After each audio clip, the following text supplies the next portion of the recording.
I first met Tyler my sophomore year of high school in English class, and my only memory of him was that Mr. Huzio had to continuously split him, Maddie McGregor, and Irene Howard because they literally never stopped talking the entire class. So it was a great first impression for me there.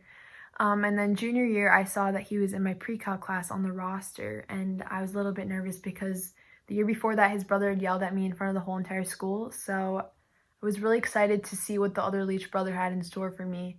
But in reality, Tyler's actually a lot meaner than Gordy was, and I had to endure this verbal abuse that Tyler just persistently shows for the past 2 years. So thank you for that, Tyler. But now I'm introducing a senior speech, so crazy how that works. But in reality, Tyler is one of the funniest and most caring people I've ever met, and I'm going to miss him so much next year, and I won't be able to talk to him as much as I do now. And I hope that one day I can finally finish a WebAssign without calling you and without asking you for help. But for now, I have an assignment due November 5th, so if you could please get on that, that would be greatly appreciated. Introducing the hopper to my homie, the soccer to my homestead, the Sachi to my Colin, the Broughton to my Drew, Tyler Leach.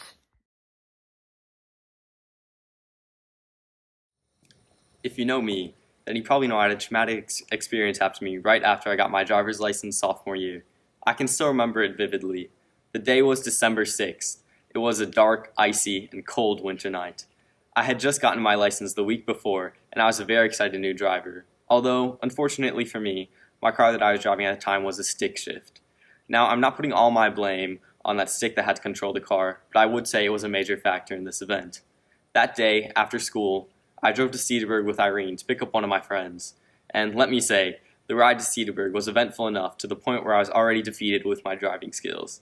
On the way there, I'd stalled in the middle of an intersection, and it was all viewed by someone I know. It was so embarrassing. But that is not where the story even begins. After I picked up my friend from Cedarburg, we decided it would be a good idea to go get some Chick-fil-A in Brookfield before going to a USM basketball game. The trip to Chick-fil-A was even worse than the one to Cedarburg. The drive would normally take around 40 minutes, although with my driving it took around an hour because of all the times I wasn't able to get the car moving at a stoplight. Fast forward to right before the basketball game. I went to Fox Point to pick up my friend Josh. We all got to USM safe and sound, and I was starting to feel pretty confident in my driving skills at this point. And nothing really eventful happened between then and when the game finished, and we were feeling all good and ready to go and drive back to Josh's house when the game was done. I was feeling up to the challenge of the drive too, since Fox Point was only a short distance away from USM, and I had already done it before smoothly. This was not a correct assumption though. Now, for a little context, Josh's house is a little hard to get to, and there's this road you have to take off of Lake Drive that's really hard to see in the dark, and especially hard when it's the left turn.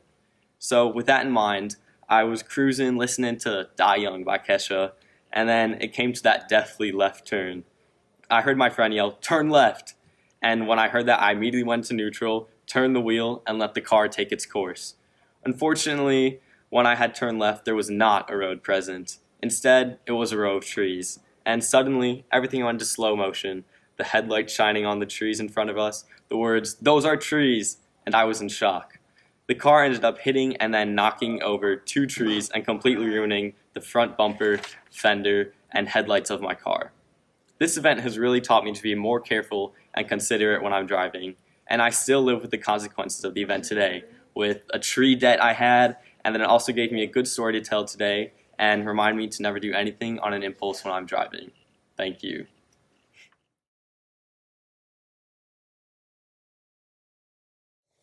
In order to make the most of your life, it's necessary to break the monotony to go on an adventure.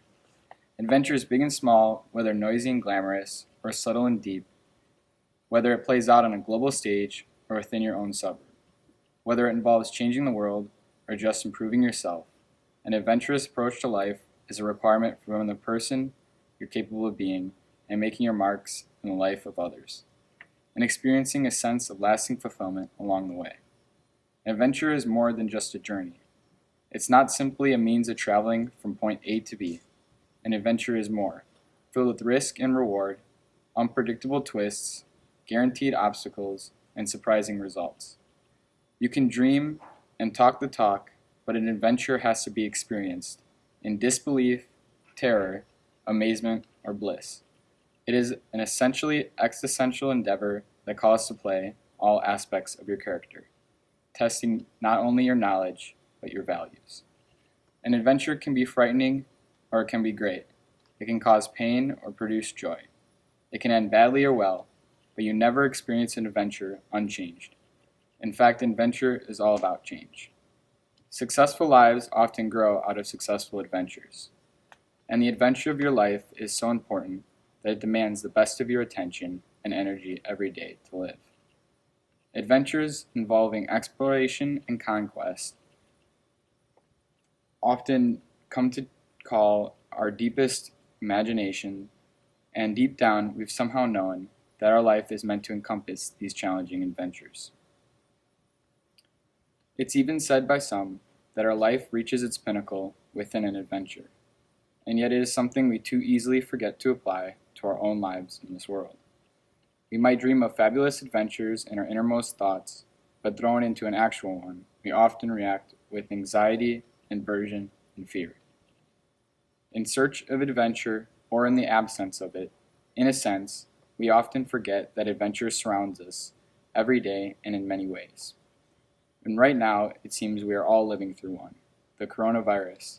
This new adventure is full of these unpredictable twists and turns, trials and tribulations, backstabs and betrayals, and while it might not seem like a glamorous adventure, will you look back at this experience wishing you had done differently, wishing you had made the most of it, or you look back and see the beauty of life's senseless adventure.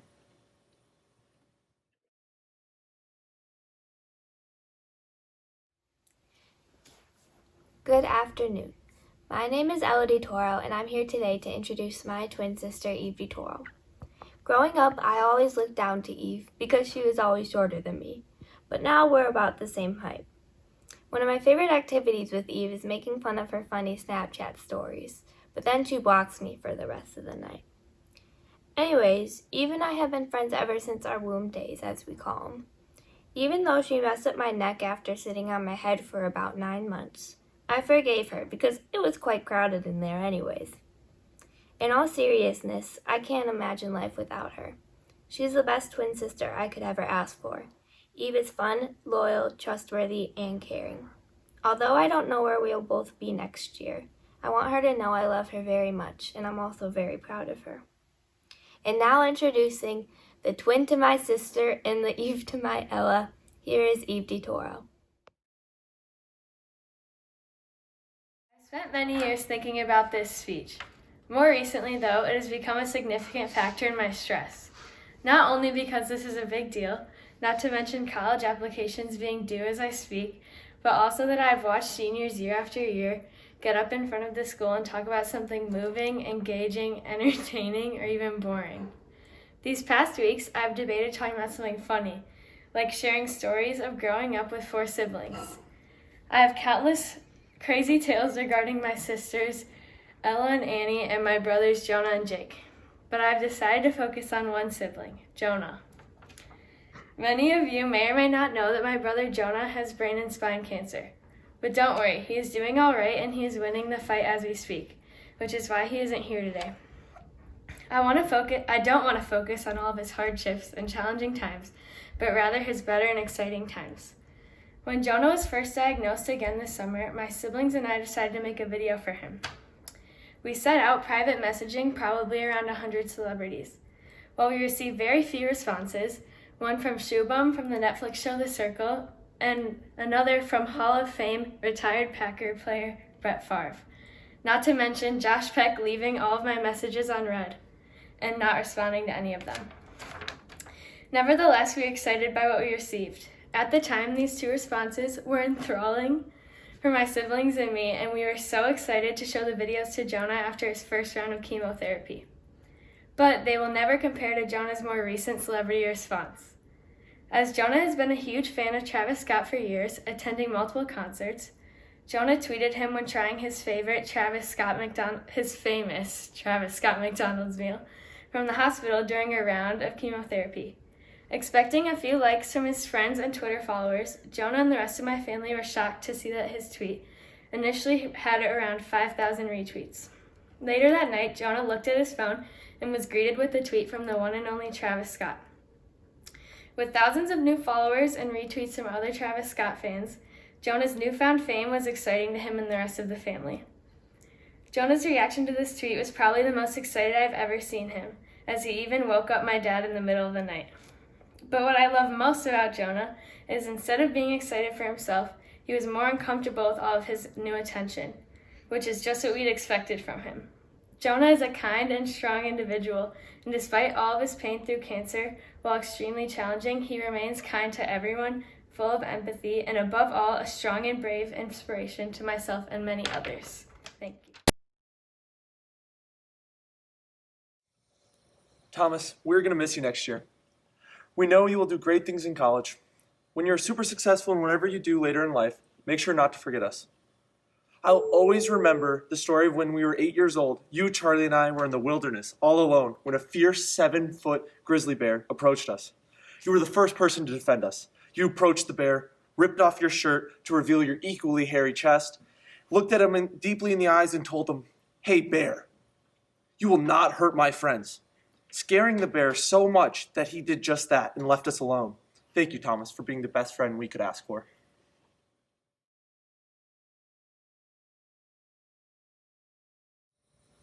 Considering it is November 11th and I am in the heart of the college application process, this speech should have come easy. However, out of all the self-reflection pieces I have written, this one has been the most difficult. Now, why is that? I believe the answer to this question lies in the fact that I cannot sum up my experience at the University School of Milwaukee in a short speech. This place means too much to me. So, I will try to explain why I feel this way. When I was 4, I moved to Wisconsin from New Jersey and had no footholds here. No cousins, aunts, uncles, or extended family. Plus, I'm an only child. With no prior connections, I only had one community, USM, and it was involuntary. For many, school is a necessary evil, but for me, school became family, and I say this with heartfelt gratitude. Whether it was playing with Magnetiles in Mrs. Bach's class, or scrolling with Miss Zomakin, or doing side quests in 6th grade, or heading up to Eagle River with the hockey team, these experiences have defined my time here. And it wasn't because of the activities themselves, but rather because of the people I was with. I would be lying if I didn't share that part of my love for USM was due to my passion for learning.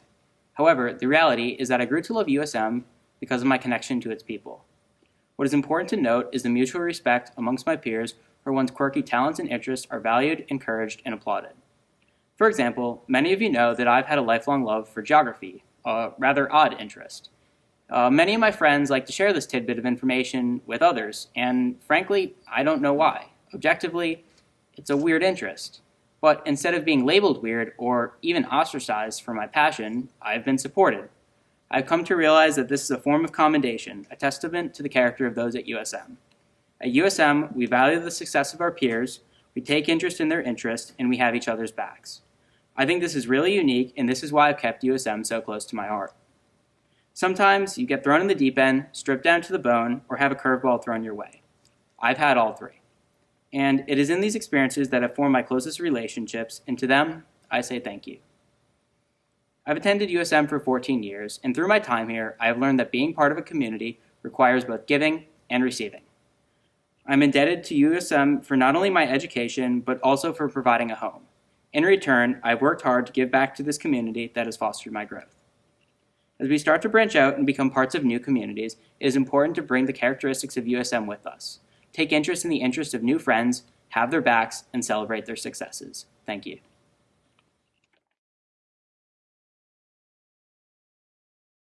Today I get the honor of introducing my other half, Amari. Most of you probably got confused and thought Amari was introducing herself because it's been hard for everybody to tell the difference between the two loud light-skinned girls these past few years. So, if you know me and Amari, we're the duo that just dances around school, and your most distinct memory is probably when all me and Amari had to do was read a paragraph about a school book, but instead, we start laughing about absolutely nothing in front of the entire school and run off stage. That being said, Amari, I'm so thankful for the laughter and memories you've given me. I don't know how I would have gotten through high school without you. You're my basketball bestie, my dance partner, and have been like family. I'm so thankful that we were put in all the same classes sophomore year because that's where we got really close. But I don't think the teachers were as excited because we haven't been put in a core class together since. But that's beside the point. Your personality and talent will take you far in this world. You've never been afraid to voice your opinion, and you radiate such a bright energy. There's no one like you, and you will never fail to continue to bring joy into people's lives. So thanks for doing it in mine. So everybody, Amari Blasini Bush. I've been trying to think what to write my senior speech on since freshman year. Since then, I've come up with absolutely nothing. So a couple of weeks ago, I decided maybe it was time to get a little vulnerable and talk about something that I struggle with in hopes of helping someone else who might be going through the same thing. I'm going to be talking about eating disorders. No one who struggles with eating disorders struggles the same way. Everyone's experiences are different, and I want everyone to know that all bodies are beautiful no matter what anyone tells you. I had to teach myself that because growing up, I was always taught that you had to be skinny to feel beautiful, and that's not true. I didn't know that when I was younger, and I had to learn the hard way. For some reason, I thought being skinny led to happiness, and so in 6th grade, I began restricting. By the time I made it to 7th grade, I not only struggled with anorexia, but anxiety and depression as well. I was sick all the time, and no matter how skinny I got, I felt like it wasn't enough. I struggled with it for all of 8th grade too. I'd get compliments all the time from my family about how much weight I was losing, and the worst part was, I didn't even know I had anorexia. I just always felt sick when it came time to eat, so I never really thought anything of it. My freshman year of high school was really hard for me.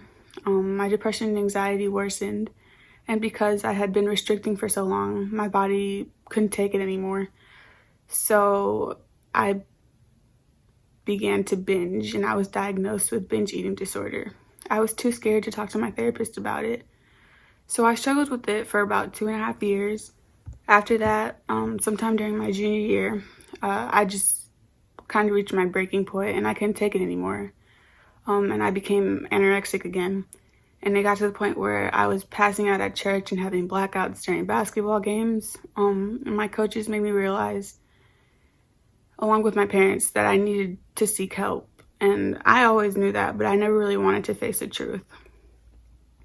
But I got the help that I needed, and I now have a therapist who specializes in eating disorders. And it was a long and hard process to find a therapist that worked for me, but it was definitely worth it. I'm getting the help I need, and even though I'm still struggling, I'm not ashamed of it.